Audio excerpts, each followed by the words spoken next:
Voilà, je tiens à rendre grâce et gloire à Dieu parce que franchement, je suis émerveillée de sa gloire et de tout ce qu'il fait dans ma vie, pas seulement pour les bénédictions qu'il m'envoie qui sont matérielles, mais surtout pour les bénédictions spirituelles, notamment tous les enfants spirituels qu'il m'a donnés, dont ce nouveau fils spirituel dont il m'a béni. Et puis, je me suis rendu compte que j'ai aussi oublié de vous préciser que, en plus de toutes les... Quand je vous parlais, je vous disais que j'avais la sensation que j'oubliais de citer des choses parmi les courses, les éléments de la liste de courses qu'il m'a envoyé, dont il m'a béni. Et je me suis rendu compte après coup que c'était bien vrai, bel et bien vrai, qu'il m'avait envoyé aussi des navets, des noix. Je ne sais plus si j'avais cité des raisins rouges, des boulettes de viande hachée. Et bien d'autres bonnes choses telles que du pain et en résumé je dirais que je me retrouve avec un réfrigérateur bondé vraiment vous imaginez bien entre les cocos, les menthes, toutes les feuilles de thé que ce soit de la pharmacopée locale ou d'ailleurs dont il m'a béni, qu'il m'a envoyé et toutes les bonnes choses dont il m'a béni, je peux vous assurer que il y a des choses que j'ai essayé de faire entrer soit dans mon réfrigérateur, soit dans le congélateur. Il n'y a plus de place pour quoi que ce soit. Et ça me touche beaucoup, surtout quand on sait que j'ai même pas un centime en poche pour essayer de me procurer ne serait-ce que le quart des choses dont Dieu m'a béni. Je le dis là encore. Toute la gloire revient à Dieu, à Jésus, à son Saint-Esprit.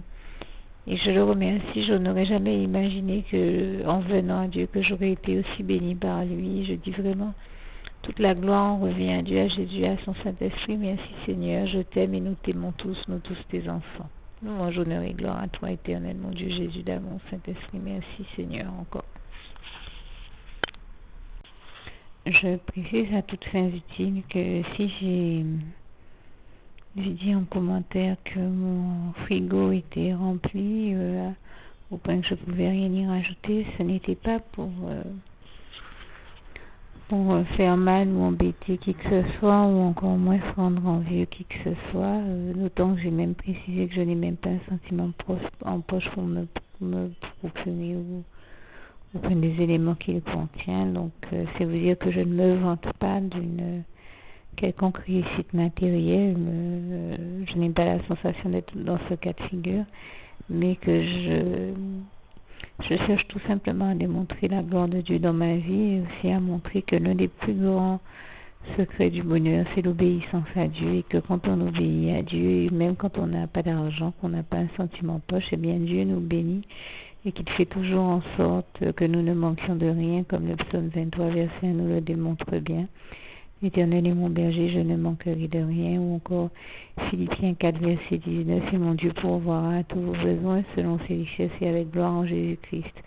Donc non seulement je n'étais pas en train ici de me moquer de ceux qui n'ont rien, mais au contraire en train de leur dire, confiez-vous en l'Éternel et lui pourvoira à tous vos besoins, comme Philippiens 4, verset 19 le dit bien, et j'en parle puisque je suis exactement dans la même situation qu'eux, donc je ne suis pas en position de les snober, mais juste pour leur donner justement, les encourager, leur donner de l'espoir et leur montrer qu'avec Dieu, on peut toujours s'en sortir, puisqu'avec Dieu nous ferons des exploits, comme il est écrit dans le psaume 60, verset 13 à 14, et que quand on fait confiance à Dieu, Dieu nous permet toujours de nous en sortir. C'était un encouragement et en aucun cas un mépris ou une moquerie, et je tenais à le préciser ici afin que mon message soit correctement compris et en toute bonne intelligence une fois de plus.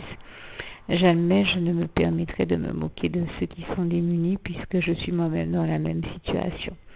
Alors merci à vous tous de bien le comprendre et que Dieu vous garde et vous bénisse tous. À bientôt. Juste une petite précision pour tous ceux qui ne sont pas encore, qui n'ont pas encore choisi la meilleure des options qui soit, qui est celle d'aller se placer, de faire le choix à soi-même, d'aller se placer dans les bras d'amour de Jésus-Christ, pour se mettre à l'abri de ce monde cruel. Eh bien, je partage avec vous la prière par le biais de laquelle on y accède. Et commence par vous rappeler également ce passage de Jean 14, verset 6, où il est écrit que Jésus-Christ est le chemin, la vérité et la vie. Nul ne vient au Père, Dieu, sans passer par le Fils Jésus-Christ, bien sûr. Je le dis à ma manière, vous regarderez comme il est actuellement écrit dans vos Bibles, là encore. Et donc, n'hésitez pas à ouvrir vos cœurs à Dieu, à Jésus, à son Saint-Esprit, à être sincère avec lui et à lui adresser la prière qui suit, à lui dire tout simplement, Éternel mon Dieu, Seigneur Jésus-Christ, moi, un tel, vous dites votre nom et votre prénom, je t'accepte aujourd'hui comme mon sauveur personnel, le seul maître et roi de ma vie. Je remets toute ma vie entre tes mains puisqu'elle t'appartient, Éternel mon Dieu, puisque tu l'as créée, cette vie. Donc tu en es donc le seul maître et propriétaire comme de tout ce qui existe dans tout l'univers. Je remets donc toute ma vie entre tes mains, je te la donne.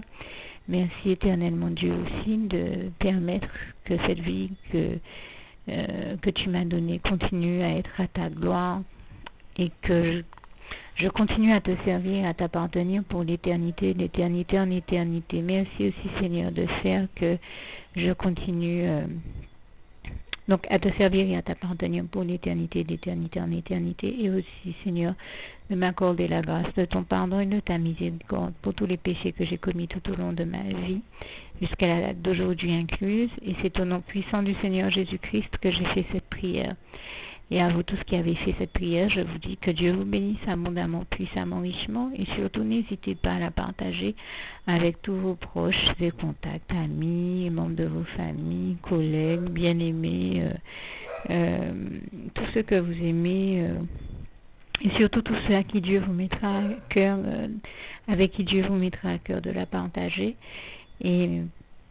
Et comme j'aime à le dire, si vous n'avez pas encore pris le temps de faire cette prière, comprenez bien que voilà, ça ne vous coûte rien de la faire, c'est gratuit, c'est indolore, et que voilà, vous n'êtes pas obligé de me croire, mais moi il m'est arrivé tout comme vous de devoir faire cette prière un jour dans ma vie, et quand on m'a proposé de la faire, je me suis dit, et si c'était vrai, et si c'était vraiment Dieu qui, par ce biais-là, m'appelait à lui et me demandait de lui donner ma vie, de l'accepter, c'était Jésus qui était en train de vraiment me tendre la main et qui était en train de me demander de l'accepter comme mon sauveur personnel, je ne pourrais pas passer à côté de l'occasion de lui dire oui, parce qu'il faut aussi que je reste ouvert ou ouverte à ce que Dieu peut avoir à me dire.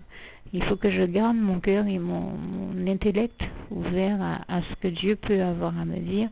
Donc je me suis dit, je ne peux pas courir le risque de passer à côté de mon éternité, de passer à côté des meilleures choses de la vie, surtout si le maître et créateur de la vie m'appelle et cherche à me sauver. Pour être sauvé, il faut bien que je lui dise oui, que je souhaite qu'il me sauve. Oui, Seigneur Jésus-Christ, je t'accepte comme mon sauveur personnel. Et c'est le sens de cette prière. Et comme je dis, elle ne nous coûte rien à faire. Et puis surtout, moi je vous dis, du jour où je l'ai faite, j'ai vu Jésus changer ma vie en mieux sur tous les plans. Et donc je crois que ça ne vous coûtera rien, ça ne vous coûte rien vous non plus de la faire et puis d'expérimenter, de regarder comment les choses vont se dérouler dans votre vie, de regarder Jésus changer votre vie en mieux, à vous aussi. Et voilà, d'en faire l'expérience. Et pour en faire l'expérience, il faut commencer par faire cette prière. Donc si vous ne l'avez pas encore dite, réembobinez tout simplement cette vidéo ou ce document si vous préférez, réécoutez-le et dites avec moi la prière que vous m'avez entendu mentionner. Et n'oubliez surtout jamais que tout est possible à celui qui croit en Dieu, en Jésus-Christ et en son Saint-Esprit, comme il est écrit en Marc 9, verset 23, et que tout est possible à Dieu, comme il est écrit en Marc 10, verset 27. Que Dieu vous bénisse donc et à bientôt.